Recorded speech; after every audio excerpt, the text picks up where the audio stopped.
আসসালামু আলাইকুম, কেমন আছেন সবাই? চলে আসলাম রান্নাঘরে সকালবেলা মানেই তো নাস্তায় তো রুটি বানিয়ে নিলাম। এগুলো খাওয়া দাওয়া শেষ। আর এই তো বাসি রুটি, মানে কালকে রুটি দুটো ছিল, সেটা আমি চুলার আঁচে মুচমুচে করে নিচ্ছি দুধ চা দিয়ে, কিন্তু আমার ভালো লাগে। আর ডিম পোস্ট। আর চলে আসলাম আজকে একটু গাছের যত্ন করব, কারণ আজকে শনিবার, সব কিছুই একটু লেট, তাড়াহুড়া নাই, কোনো কিছু নেই। সকালে নাস্তা খাওয়ার পর অনেকটা সময় পাওয়া গেছে, তো ভাবলাম গাছগুলো একটু মাটি টাটি দিয়ে ঠিক করি। আসলে গাছের পিছনে না লাগলে, যত্ন না করলে গাছগুলো ভালোও থাকে না। এই তো আমার প্রিয় দুইটা মানুষ বসে বসে মরিচের বোটা ছেড়ে দিচ্ছে। আমরা তো মশলাগুলো সবসময় নিজেরাই মেশিনে ডলে নিই, মানে রোদে শুকে ডলে নিই, মানে নিচে কারখানা আছে করার, সেখান থেকে করে নিয়ে আসে।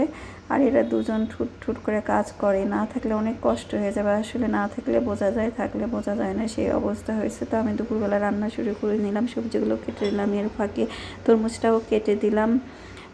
মাঝখানে ব্রেক, পিছনে কিছু খেতে দিয়ে আমি এগুলো খাওয়ার পর গোসল করে নেবে দুজনই। যে মরিচগুলো বেছে দিছে আমার মা আর শাশুড়ি মিলে, দুজন মিলে খুব মিন মহব্বত দিয়ে থাকে। আর দুজন একসাথে সব কিছু করে, কোনো কিছু দিলে টেবিলে বসে যতটুকু পারে করে দিতে দেওয়ার চেষ্টা করে, সময় কাটে সুন্দর। যেগুলো পারে সেগুলো করে দেয়। আমার ঘরে আবার গুঁড়া মরিচ ছিল না, তারপর ভাবলাম না আর কিনতে পাঠাবো না, প্যাকেট কিনবো না, একটু কয়েকটা মরিচ নিয়ে একটু পানি দিয়ে ডলা দিয়ে দিই। এত সুন্দর কালার হয়েছে, দেখতেই শান্তি, মানে লাল টুকটুকে কালারটা হয়ে গেছে। আর কয়েকটা বাদাম ছিল, আমি একটু মরিচের গুঁড়া লবণ দিয়ে ভেজে নিলাম। আজকে মাছের মাথা আছে, ওটা দিয়ে মুড়ো ঘন্ট করবো। আর বেগুন, ফুলকপি, আলু দিয়ে একটা তরকারি রান্না করবো, আর করলা আলু ভাজি করবো। এই দিয়ে আজকে রান্না বান্না। শনিবার যেহেতু, শনিবারে অত চাপও নাই। আর কালকে যেহেতু গরুর মাংস রান্না করা ছিল, সেটা দিয়ে চলে যাবে। কিছু রান্না করা থাকলে তারা নিশ্চিন্তে অন্যান্য সবজি টবজি যা কিছু হয় সব দিয়ে রান্না করা যায়। এত সুন্দর কালার, মনে হচ্ছে লাল রং মিশিয়ে দিচ্ছে। তারপরে আমি আবার একটু মরিচ দিচ্ছি, জানি না কী অবস্থা হবে। মাথাটা পুরোটাই দিয়ে দিলাম, যেহেতু প্রেশার কুকারে রান্না করব, এমনিতেই গলে যাবে। আর প্রেশার কুকারে রান্না করলে কিন্তু খুব সহজে, খুব অল্পতে হয়ে যায়। আমি মশলাটা একদম দিয়ে মাথাটা দিয়ে একটু ঢেকে বলক তুলে নিলাম, দেন মাথাটার মধ্যে কিছু একটা ঢুকে। তো ডালটা আমি ধুয়ে ভিজিয়ে রাখছিলাম, সেটা ধুয়ে এখন উঠে দেবো। ওটা একদম মাছের মধ্যে দিয়ে একটা শীষ দিলেই হয়ে যাবে।